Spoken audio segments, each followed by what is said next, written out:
Welcome to the Salmon Runs YouTube. Enjoy the video. In this video, I will explain how to play Riptide GP Renegade multiplayer offline. Setting up a local game is straightforward, allowing you to race against friends right in the same room. This exciting mode is perfect for couch co-op sessions, bringing everyone together for some high-speed hydro jet action.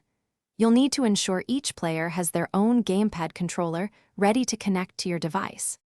First things first, gather your controllers. Make sure each gamepad is fully charged and ready for action. Depending on your device, you'll connect them either wirelessly using Bluetooth or directly with a USB cable.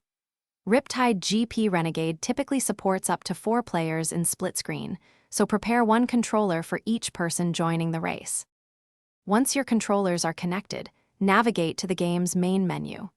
Look for the multiplayer section and then select split screen or local multiplayer.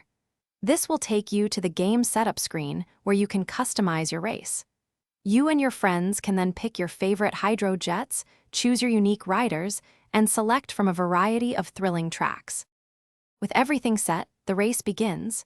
Your screen will automatically split into sections, giving each player a clear view of their hydro jet and the action. You'll be racing against your friends, and often, a mix of computer-controlled opponents. Remember to utilize stunts to fill your boost meter and strategically deploy it to outmaneuver your rivals on the ever-changing water. Have fun and may the best racer win. Thanks for watching. Consider subscribing if we helped you.